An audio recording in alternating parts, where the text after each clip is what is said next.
Hey everybody, and welcome back to another episode of the Legend of Zelda Master Quest. The very thought of this video actually scares me quite to death. Actually, this is probably going to be the scariest video, or the scariest part anyways, that I'm going to be doing about this playthrough. And that is because I said earlier that I wanted to look at this game just kind of objectively, like pros and cons and everything. And so, unfortunately, we've come across the part where I think we're going to cover probably the biggest negative in the game that I've heard from other people. I know a lot of people think that Ocarina of Time is a fantastic game, and I completely believe that from some people. But there are definitely some people out there that just aren't into Ocarina of Time or anything about that. And you know what? I'm the type of person where, you know what? I do love Ocarina of Time and things, and I do want to understand. But I am also the type where I want to understand from other people at the same time of why they aren't exactly into the series or anything. I'm more of the perspective person. I like to look at the pros and the cons and things, and why aren't some people into it or something. And I like to respect those opinions, and I just want to learn more about it, so that way I can respect them a little bit more. And well, the biggest, this isn't my biggest pet peeve or anything about the game. That will come right after Adult Link just starts to come into play and things. Just after the third dungeon's done and after the Ryu and all that. I'll talk about my own personal pet peeve about the game, the biggest one, as soon as that comes around. Right now I want to talk about, when I've asked all sorts of people about Ocarina of Time, like some people that aren't into it, this is the biggest point right here why I've heard from some video game players why they aren't really into Ocarina of Time, really all that much. And it's actually coming right here after this point of Try giving me the Ocarina and everything. So, here's the big thing now. The big thing about, like, after the Great Deck... Okay, so I'm starting right now. This is what I've heard from a lot of people why they don't really like getting into Ocarina of Time a whole lot. Is that... It's this part right here. Is that after you're done with the Great Deku Tree and you're starting to go out into the world or something... This was the biggest thing I've heard that was a big disappointment from a lot of video game players, is that it's promising you a lot of exploration just kind of going out into the world or something. And you know what? I have nostalgia bias. That's the big problem with me just kind of talking about this, is because this doesn't bother me personally or anything, because I've been around Zelda, I've been around Spirit Tracks, I've been around a lot of traveling and stuff and getting from one place to another, so it doesn't affect me really any at all or something. But this is just speaking from the outside in, just from those who aren't into Ocarina of Time, is that the big problem is that it's promised to have a lot of exploration just kind of out here into the world and everything, but the big problem is that it's filled with a lot of big open spaces, but there's not really a lot of content or anything to really get into. That's the problem with Zelda, is that it's not a very content-oriented game. I'll show you here in a second after Gabora, but this is another unpopular opinion. Well, everybody has those, of course, but I actually like Gabor quite a bit. And I don't know, I just kind of like his music, I like his theme, I like seeing him. I don't know, he just looks kind of cool to me. I guess I'm one of those guys, I guess, that, well, nothing really surprising or anything. I'm kind of departed from the internet quite a bit, but... yeah, for tutorial and things, and him, like, showing up the first time, I don't really have a problem with him or anything. But, yeah, he's just kind of showing you what you do, because you're, like, going out into this big world. Alright, and he'll be gone here. Alright, so, yeah, I want to finish up with this here really quick, is that, one of the biggest things I've heard is that Zelda is a very big game. Like, Ocarina of Time right here, this is a really big game. All you have to do is just look right here at the Hyrule Field. I'll show it here in a second. You can see right here that this place is huge. This game world is huge and everything. So you got this big menu and everything that's going on right here, and it's obvious that this is a really big game. But Zelda Ocarina of Time is not very good at having a lot of content within this big world. Like you see right here at Hyrule Field and things, there's a lot of stuff that you can see, like scenery-wise and things, and that's really a big positive and things. It makes it look like it's a kind of a big thing, but other people can view that as kind of a bit of padding, so to say, or something. Is that because there isn't a lot of content, because this place isn't very populated, because there isn't a lot of content around, there isn't a lot of, like, if you just, like, take a lot of big looks around here, this place, it's really big and things, you know, like, scenic-wise and everything, and, you know what, for me having nostalgia bias and everything, this isn't a problem for me or anything. I like looking at this world and everything. It looks really beautiful and everything. But for somebody else who's like expecting more content into this world or something, Ocarina of Time can really be a big turnoff for some video gamers that are really trying to get into this world. Like, let's take for example Lake Hylia, which is like way over there. And you can see into the southern tip or something. Really, it's a really big place or something. Like, it's a really big grand lake and everything. But the big problem is over there is that's the problem though, is that it's a big scenic place with the lake or something. But content-wise, all there is really a fishing hole and that doctor's lab or something. But like when you're starting out and things, like after the Great Deku Tree and you're like checking out and exploring the place and everything, there isn't really any content or anything around here. Do you see where the big negative is with Ocarina of Time? That could turn off some people, is that this game promises that exploration, that there is a lot of things to go out there into the world and everything to do, but really, it's just a big scenic overhaul. That's kind of the best way to describe it. I don't mean to be offensive or anything to anybody who likes Ocarina of Time. And I'll say it right now for myself, this doesn't bother me personally. Like, being around Zelda and things, like, for a long part of my life and things, this doesn't really bother me, like having this big field right here and everything. Because there's actually, I like looking at all the scenery and everything, so just call me a little bit nostalgic bias on that. But I can definitely see, from some, from some video game players why this would disappoint some people who are trying to get into Ocarina of Time, is that there's a lot of big scenic places and everything around in Ocarina of Time, and for me, that's awesome. I actually like looking at all of the different parts of the scenery and looking off into the distance and everything. So this right here, like Hyrule Field and things, and the amount of stuff you have, like with Lake Hylia or something, because I have that nostalgic bias, it doesn't bother me, but for somebody else, I can definitely see where they're coming from and why they're not really into Ocarina of Time. Or, you know what, some of the Zelda games do it too. Like, for example, Spirit Tracks is probably the second biggest offender. Like, for example, you got the train tracks and things, and you're like trailing along in big scenic routes or something, but there's not really a lot of content or anything in between those things.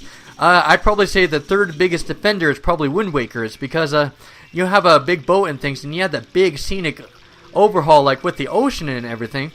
But that's the problem though, is that it's a big scenic place, but there's not a lot of content or anything, or really a lot of places that you can really fill up those gaps. And so, when you look at those other video games like Fallout and with Skyrim or something, they're a lot more content oriented, just when it comes to like balancing out the scenic stuff along with the content kind of stuff. But here with Zelda, especially when you start out and things, there's not really a whole lot of stuff that you can really do. There's just a lot of scenic places, but not a lot of content in them. If that makes sense and things. And that, for me personally, is why I think is the biggest thing of why that doesn't really get Ocarina of Time really engaged with a lot of people, just like earlier and everything. And of course, this is my opinion at the end of the day or something, but from so many people that I've talked to about Ocarina of Time, why it's not really for them, that's the biggest thing that a lot of people have been telling me, is that it has a lot of big scenic places, but it doesn't have a lot of content or a lot of stuff that you can really do inside it. It's just big open spaces, if that makes sense and things. And I know you can like counteract that argument and saying like, oh, there's Kakariko Village and there's the Hyrule Castle and everything here, but the problem is that Ocarina of Time is not a very populated, and it doesn't have a lot of villages around for really a lot of people to go around and go and see and everything. It only has like 2 or 3 total, like in the entire game or something. So I can definitely see why this game or something doesn't really appeal to definitely for some people. Is that, yeah, big spaces and just too little content. And I'd probably say that some Zelda games probably do this more. I'd probably say the Zelda games, the 3D Zelda games anyways, that do this pretty well, of like putting plenty of content in between the places. It's probably Majora's Mask and Skyward Sword. And then I'd probably say that Ocarina of Time, Wind Waker, and nope, I don't want to hear it. I'm not going to fall for that. It's probably Ocarina of Time, Twilight Princess, and what was the last one I didn't even use? And Wind Waker. Those are probably, so the 2 Zelda games that do this pretty well, like content-oriented wise, is probably Majora's Mask and Skyward Sword.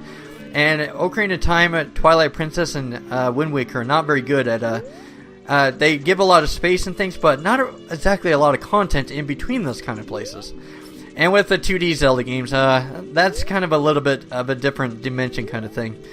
I won't really go into those or anything. Those are kind of a little bit more specific in between each of those games, but yeah, just from me and just trying to understand all sorts of perspectives and things and what I've heard and yeah, and people who haven't really enjoyed this game or anything, that's the number one thing I've heard from people of why they don't really exactly enjoy Ocarina of Time really that much is that, part of it just being a slower paced kind of experience and things, just what I've heard from other people, and just the big spaces and everything. But yeah, anyways, yeah, getting back to the game and everything. But yeah, I just wanted to bring that up is that I'm a little bit scared and things of like proclaiming that or something. But I am genuinely the type of person where I really do want to understand those mindsets from other people who, and you know what, Ocarina of Time isn't for everybody. That's just a simple fact. And I always like to be that kind of person, is to try to understand those kind of different viewpoints because I'm already set up with nostalgia and everything about this game in the first place. It's a little bit harder for me to really understand those feelings of coming from other video game players. And so I really do want to understand from other people of why they don't enjoy certain video games and everything. And yeah, Ocarina of Time is part of that. It may be like considered one of the greatest games of all time, but you know what? It's still not for everybody. That's just it at the end of the day and everything. Alright, so let's see. If I remember right, there's the guards right there, and then I think I have to hoof it up like up onto this hill right here. So I can't get too close to either. At which they're blind as bats, but oh well. Okay, and my biggest personal pet peeve about this game, yeah, I'll talk about that like when we start going into adult Link form, because that's when it'll pop up. So until then, I'll just like get back into the game and everything. I remember like as a kid and things like crossing this courtyard and everything. It actually took me quite a bit of trial and error to get across because you know those guards like way across the, you know those two guards like there on that path over there, and then there's that one just like right up next to the wall right there. It actually took me forever to figure out that I had to go in between those because as a kid and things, like when you see the guards and things, you automatically assume, oh, they can see pretty far, so it's actually not a good idea or anything to head over there. But it actually took me a while that these guys have pretty shallow eyesight gauges, so they're pretty much as blind as bats, literally, because when I was in the Deku Tree, the Keys, you know, they didn't hardly notice me or anything, so. Oh shoot, I think I have to wait until the bird hatches, don't I? Darn it. Oh shoot, that sucks. I should have gotten into here when I did at night and things, but I was pointing out Hyrule Field a little bit to you guys, so. Alright, so I guess we gotta chill here for a bit anyways, because there's nothing I can do until then. Alright, wake up, buddy. You neglectful father, wake up. Can't the person get a little shut eye around here? Well, what about your little girl? You have some crimes to act up to, buddy. Yep, I'm Talon. Yep. So, gonna move? You gonna move? What? Malin was looking for me. I'm gonna catch up from her now. I messed up bad, leaving Malin behind to wait for me. She's really gonna let me have it. Yep, run back to your daughter, who you left in the courtyard overnight. Oh boy. That is definitely one thing from Talon. He is one neglectful father. Enough about that anyways. Gotta pull these milk crates on and just tower them on and everything. I remember being impressed with this as a kid, by the way. Just kind of, well, first I was confused about like what I was gonna do with this egg and everything. And of course it took me a while to get through that, so. Yeah, I remember this impressing me quite a bit when I was a kid. Especially with the sneaking sessions that's gonna be coming by next. I thought that was pretty cool. I don't know, I haven't really gotten into stealth games or anything at that point, but, well, because there weren't really a whole lot out when I was like 9 years old. But I remember it fascinating me because of that. Anyways. Yeah, good stuff. And of course, the sneaking sessions that are coming up ahead, I don't really know what to think about them nowadays. Like, I kind of like them and things, like being in because I'm more of the stealth kind of gamer or something, but Zelda isn't exactly a stealth-oriented game at all. I know it. I know it does that like at the start of Wind Waker and everything, but whatever. Okay. Alright. Move on about. Let's just move right on past. That wasn't too hard, was it? Let's see, which way are you guys going? Okay, so if I remember right, he's going to go up through the center right there. Let's see. Come on. Move on up. Then, oop.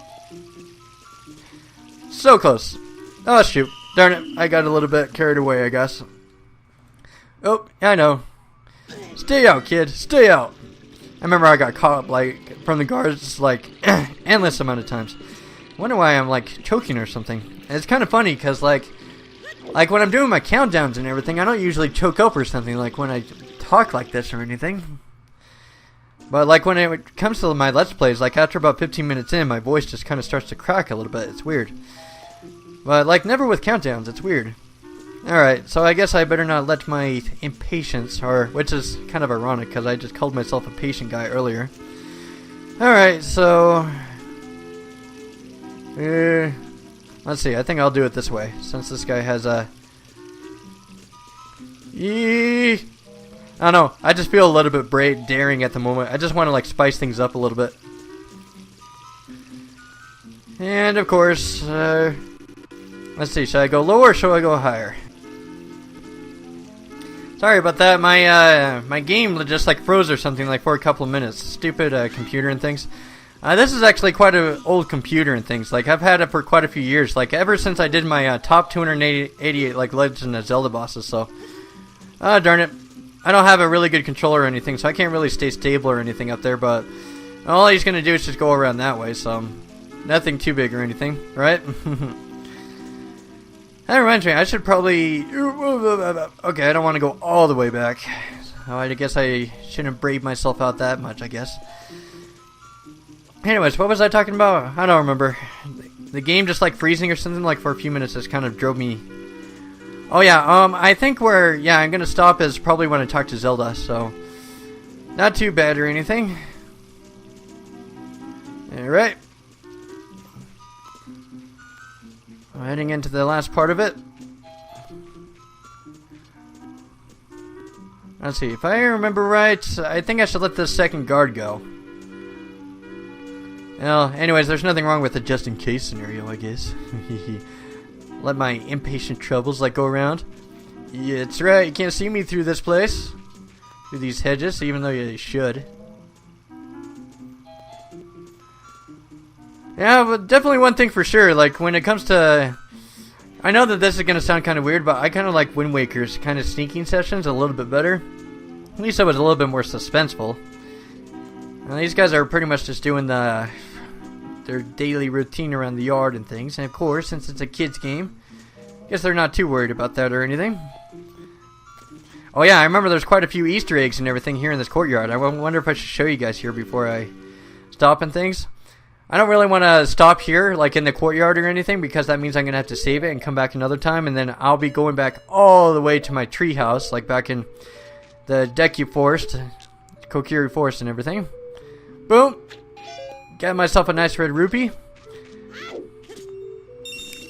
And then, I'm sure a lot of people know this by now, but if you look into the back and things, you can see characters like Yoshi and Mario back there, Super Mario 64 back there. And if you throw it into the other one, I think there's a guy that like throws a bomb or something. Hey you, don't cause any trouble. Ooh, ooh, I want that bomb. Yeah. Oh. Yeah, that was awesome. Okay, now we're going to go into quite a bit of dialogue right here with Zelda and everything. I don't know, I'm trying to think about what to really talk about or anything at this point in the game, but...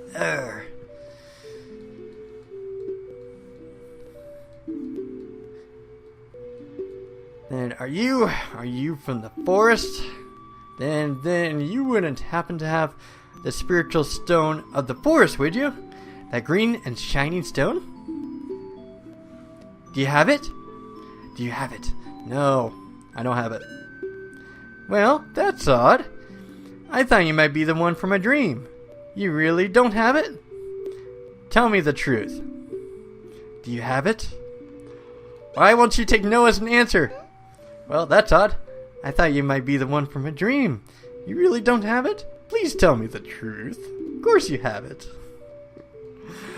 I wonder why I even bother putting the choices there in the first place if she's not going to accept no as an answer. I've always found that kind of funny in video games in the first place, is that, well, you know, forced storytelling is that it doesn't really matter if you choose the positive or the negative or the yes or no answers or something. It just leads back to you having to choose the right answer anyways, so why bother? Oh yeah, I gotta talk about Skyward Sword a little bit when it comes to its choices. I have to admit the same thing kind of rubs off about me, is that it gives you like 3 choices during each of the cutscenes or something, but I don't really buy it. I seriously don't. I think that's actually a poor game design in my opinion or something. Is that why, like, after, like, it shows the reaction or something, like the line after you say it or something, but past that it doesn't do anything to really alter anything past that. You don't get any rewards, you don't get any replayability or something. I don't know. You guys can talk about it like in the comments or something, but I always found that kind of an odd choice. It's like, why bother giving you the choice if it's going to end up just being something else? It's just more like a little bit of a, I don't know, a little bit of a parlor trick, I guess, to, I don't know, I like call it something like fake replayability or something, in my opinion. And then I think she's going to start going into a spiel right here to start talking about the Triforce again, which is, okay. So she's pretty much going to give me the same story that the Great Deku Tree did, which is the Triforce and everything.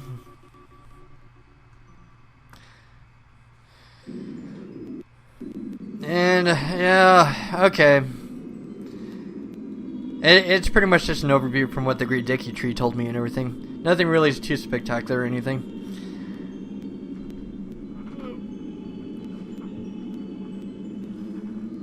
In his hands. But I do have to question something. Like, I never really thought about this or anything too much. Like, when you open the door to the door of time or something and, like, expose the entire Triforce and everything to Ganon when you, like, go into that magic coma and things for 7 years, this is just kind of more like a theory, kind of more into stuff, so nothing's been fact about it. But I've always wondered why Ganondorf only gets the power stuff, but he leaves the other 2 forces or something. It's like, I don't know, that's kind of a weird concept if you think about it, because the entire Triforce should theoretically be in the Temple of Time, but for some reason it doesn't really explain how he gets his hands on only the power one, and then the wisdom and courage one goes into Zelda and Link, like, prospectively. We just accept it as that he was able to get into the Temple of Time because of, like, Link going into his coma or something, but it doesn't really explain how he gets one side of the Triforce. But doesn't, I don't know, like, if the entire Triforce was, like, left wide open or something, just, why didn't he grab the entire Triforce or something? Because he could have gotten it from Zelda and Link or something, like, prospectively, like, when he was about to kill them, but, I don't know. I've never really been the big theory type of person or something, and before anybody asks or something, like, I never really understood the Zelda timeline really cliche really too much about this series or anything in the first place. The reason is because Mario and Sonic don't do it, which I always find it kind of a strange thing, is that why does Zelda do it? Like, I've always thought it was kind of a, well, since it's just a video game, it just tells itself. It's just, Link just has to save Hyrule, like, over and over again and something, but Sonic has to do the same thing when it comes to the animals and with Dr. Robotnik, and Mario does it when it comes to the Bowser and with the princess, but nobody ever really addresses the timeline when it comes to the Sonic the Hedgehog and the Mario games. So the question I have to ask is, why do we do it to Zelda? I know they're like different reincarnations and everything, and there are like little hints like here and there or something throughout the timeline that the other games like happened, but I have to be honest, I think it's doing it just for the sake that it's doing it in a timeline, but I don't think it's really doing that at all. I think it's kind of a made-up thing, in my honest opinion, is that, well, for example, in the first one, you're supposed to beat Ganon, and then you get Zelda and things, and then in the second one, I actually hear that it's the same Link, or like a different Zelda or something, but I don't know, I just find that kind of a fishy concept, that it happens to be a different Link, it happens to be a different Zelda, and it happens to be a different Ganondorf that just happens to appear sometime down the timeline or something. I just find that just sounds a little bit weird. Like with Wind Waker and things, it gives out the theory and whatnot that, well, Hyrule used to be flooded, and that Ganondorf happened to be the same one that encountered this one, the Ocarina of Time Link or something, but I don't know. That just sounds like more added fluff more than anything, if you ask me. So if you're wondering about me, because maybe it's more on the fact that I'm not more of like I'm not a theory or Easter egg type of person or something. But I always found it, I'm just never really been a big fan of theories or anything. So, in my honest opinion, I don't think there's really a Zelda timeline. I think it's just kind of the same thing as a Mario and a Sonic game, is that it just happens to start back over, and it happens to be a different Link, and it happens... let's see, it happens to me... I don't know quite how to say it or something. It's just a... I don't know. Like, it's kind of hard to really draw out or talk about in like a few minutes or something while Zelda's talking to me. This is impossible to like keep these videos within 20 minutes because of these long dialogue things. Can't wait until I meet Roru after I turn into adult Link and things. And of course, you all know that I have a specific something to talk about in that point, but I will. Alright, you received Zelda's letter. Okay, that's great. Yeah, that's what makes it so hard to keep these within 20 minutes, is because of these long cutscenes and whatnot. Oh well. But yeah, that's my big 2 cents, is that I'm one of those guys that doesn't really believe in the Zelda timeline. I think it's because when they like make these Zelda games and things, I don't think they really keep I don't think they really think that far ahead or something and really tying the whole timeline together. It's just they make another Zelda game, it happens to be another Link, it happens to be another Zelda, and it happens to be another story. And that's really what I view it as at the end of the day, is that they're just different video games at the end of the day. So, I don't know. That's my view on it. I know some are pro timeline and some are not timeline, and I just happen to be one of those that, I don't know, it sounds fishy to me. Is that just the way that these games are constructed, just like Mario and Sonic or something? It happens to be the same thing, like Mario and Peach or something. Like Super Mario Bros. 1, Peach is in another castle, and then Super Mario World does it, and then nobody questions it. Why doesn't anybody question it? Because it wasn't designed to really be thought of that way. So I just think it's kind of funny that Zelda gets the same treatment, because it happens to spice things up a little bit differently every time. That's what the Zelda series is known for, but yeah. I don't know, it's kind of a weird thing. I'm using a dual like joystick or something, so I'm going a little bit slower when it comes to the songs and everything. I noticed in my past videos that I've been saying "and everything" quite a bit in my videos, and I think it's kind of a habit. I should stop. I actually noticed that I haven't done it in this video quite a bit, which is good. But I guess that's kind of when I'm a little bit uncertain on what I'm really going to be talking about, because I'm an improv guy, but not an improv guy at the same time. Okay, now we can finally save and get out of here. And wow. But yeah, that's my thoughts on it with the timeline and things, is that just because Mario does it, like with Mario and Peach and things, and because Super Mario World does it, and then nobody questions that timeline, they just accept it or something. Sonic the Hedgehog does it, and nobody questions the timeline in that one.